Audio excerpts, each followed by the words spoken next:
we continue with the 3 days of darkness teaching, as well as what the word tells us, what happened before, and in terms of the prophecies, what will happen in the future. I made reference earlier on around that currently there are principalities in the heavenly places, which the book of Ephesians tells us about, that we did not wrestle against flesh and blood, but against principalities in the heavenly places.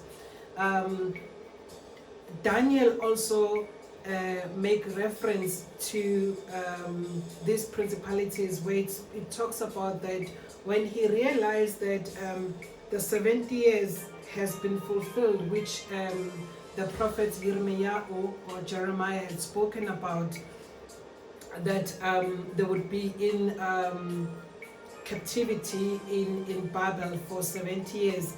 The word tells us that after 70 years, he realized, according to the scriptures, according to the prophecies even given by Jeremiah, that they should be going back to their land in Yehuda. And he then started seeking Yahweh in prayer and fasting.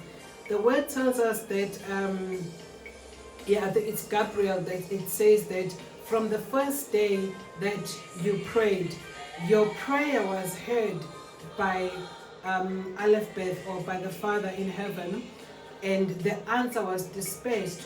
But the answer that was brought forth by the angel was delayed in the heavenly places, and was withheld by the prince of Persia, that was wrestling with the message being brought forth to Daniel, until Gabriel called onto Michael to come and assist him in this fight that was taking place at that particular time.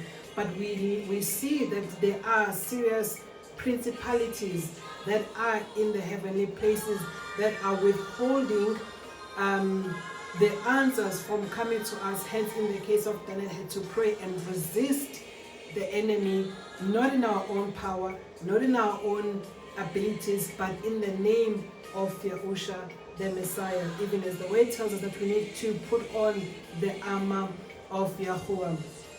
And Yahuwah revealed to not only myself, but it also revealed to my daughter around, who had sight to one of the principalities that was in the heavenly places. Obviously, she did not know that this is a principality, but when she related the dream, I could tell that this was the principality that the book of Ephesians 6 tells us about, and also in the book of Daniel that talks about, and the word tells us that there are principalities and fallen angels in the heavenly places.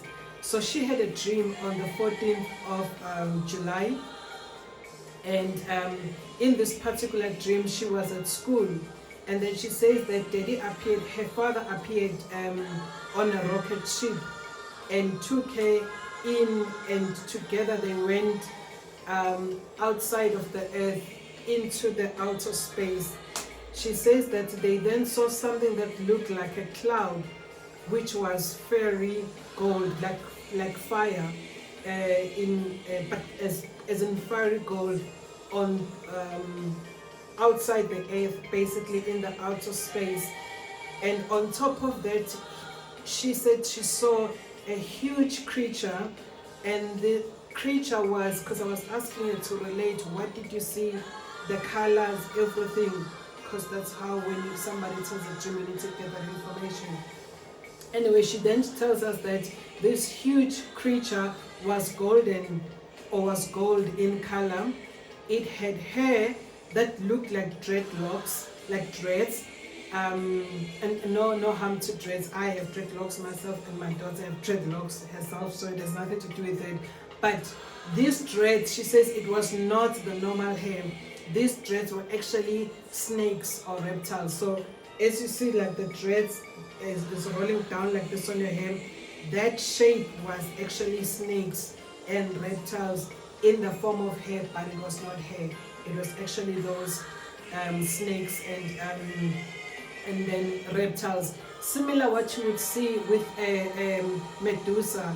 This is how, if you go to those Greek mythology, that's where it refers to Medusa, how he looks like. You can just Google how Medusa looks like. But she explained that her hair, this creature's hair looked like Medusa in terms of the braided hair that she saw. And then she says that this creature was wearing white linen, and it could have been deception, because she could have, initially when she was telling me, she thought it must have been the angel of Yahuwah, or the Malakim or the messenger of Yahuwah, because this creature was wearing white linen, white clothes. But the other description gave it out that no, it wasn't, by the form of having this sort of looking like dreads, but it wasn't normal hair, but it was reptiles and snake. And in fact, also when you Google the gods of the Greek gods and Greek goddess, the one associated with white is actually Apollos. But I don't want us to be focusing on the negative.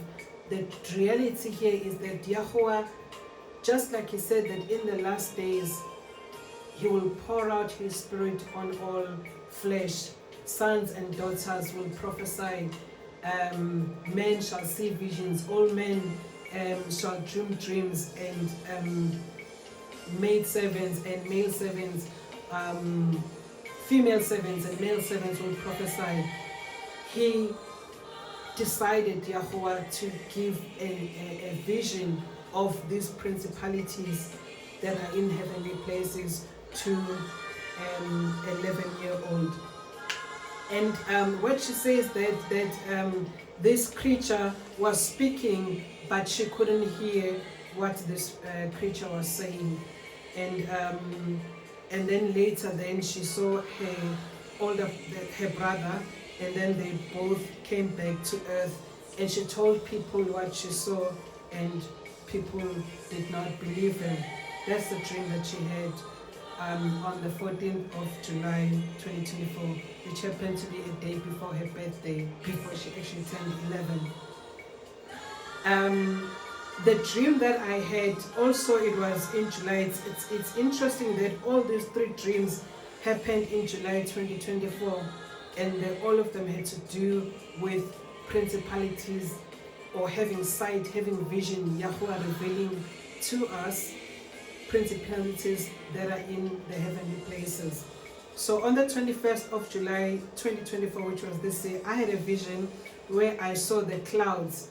As I was looking at these clouds, I then saw two creatures which had a shape that was jelly-like, like a slime. Kids play a lot with slime. So these creatures look like a slime. The reason why I knew that they were creatures was because they had eyes. They actually had two eyes. And this creature, which was shaped jelly-like or looking like a slime, they were actually pitch dark black as I saw them. As soon as I saw them, then floods, hurricane, strong winds started falling on the earth. As soon as I saw this jelly-like shape creatures, so as I said, it was two of them that were in the clouds, having two eyes and pitch black. As soon as I saw them, then the floods and hurricane and strong winds started falling on the earth. I then told my husband, and we grabbed our daughter to run downstairs to the basement, as we knew that the hurricane was going to blow the houses off. So this is what Yahuwah will always show beforehand for his children, for the obedient ones, to warn them beforehand, to say when that chaos, catastrophe happens, this is what you need to do. So dreams are not just, I'm just lying in bed and dreaming. Yahweh, as I've always said, that He speaks to most of us through dreams. And when you say to people you are giving a prophecy, it was a dream, people think that a prophecy, you must say, I was sitting and I heard Yahweh speaking. Not all the time He will speak to us that way, and not with everyone He speak with us that way. To some people, in my case, I know I am a seer, even though before I didn't know and I did not understand. But when people started confirming this, I could then relate back to the dreams that I've had, and then I realized, oh, it's because I have a gift of vision to see. And that's how Yahweh speaks to me, that sometimes not only do I see, I will hear Him speak in the dream. So I'll hear a voice in the dream saying something. So just as the word admonishes us, do not despise the prophecies. Do not despise prophecies, whether in the form of dreams, whether in the form of a still small voice speaking to you, or in the form of a loud voice speaking to you, in any form that Yahweh speaks to you, take it seriously. And those that are being warned, they should also act likewise. Exactly the following day, because I had this dream on the 21st of July, this year, 2024. The following day was the 22nd of July, 2024. I dreamt that I was somewhere in Central Africa. I think it was Nigeria, I'm not sure, but I know for a fact that it was definitely the Central African region. And then I started seeing Aurora Borealis. Now, please Google Aurora Borealis. Excuse me, in other places they call them the Northern Lights, Aurora Borealis, in the sky. They would come in a different shape, different colors. Sometimes it looks like a rainbow colors. Sometimes they look like red or pink or green or blue. But if you go and Google Aurora Borealis, you'll be able to see what it is and how they look like. I only saw one in South Africa. It was around April when I saw one, and I just dropped my daughter from school. It was around 7:30 in the morning, and as I looked up in the sky, I saw those colors, and then I was initially shocked. I thought to myself, it didn't rain, and this is not like a full rainbow. It's a normal sunny day. What are these colors? And I was then reminded, because other brothers and sisters had also taught and gave prophecies regarding Aurora Borealis. So I was not shocked to say, what am I seeing on the sky? But I did see that once. And they were, so as I was seeing them, as I said in this dream, then I was in Central Africa. I think it was Nigeria. And as I was seeing them in the sky, there were so many, and they were very visible, like everybody could see them. And this is the thing also about the Aurora Borealis. Generally, such sightings, you only see them in the northern hemisphere, like in your places that are very, very, very cold, like your Iceland and stuff. But for us to start seeing them in South Africa, in this dream, I was like in Nigeria, and other people even in America are starting to see this. It is a sign from above. Now in this dream, people were excited seeing this Aurora Borealis, obviously with the colors. And as they were excited, I knew what it meant, and I told them that this is not a good sign. Something bad is going to come upon the earth, because again, these are the signs that will happen even before the 3 days of darkness happens, before the judgment come upon the earth. Yahweh tells us you need to look upon the skies. The signs will be there. Aurora Borealis is one of the signs that we'll be seeing more often of those, which is not something to be happy about. It is just a sign that something bad is upon to come. upon the earth. So those are the dreams that I was just reminded of as I was making reference to the principalities that we see in the heavenly places. This is now where we're going to stop. This is where the teachings and the prophecies regarding the 3 days of darkness is ending. Please make sure that you go through all these series from the step 1, the judgment beginning in the house of Yahuwah. Step 2, or event 1, judgment beginning in the house of Yahuwah. Event number 2, the times of distress coming onto the earth. And then the third one, which we've just completed now, being the 3 days of darkness. When we continue, we will then look at the 4th step or the 4th event, which is the gathering or the second Exodus. We'll pause there for now.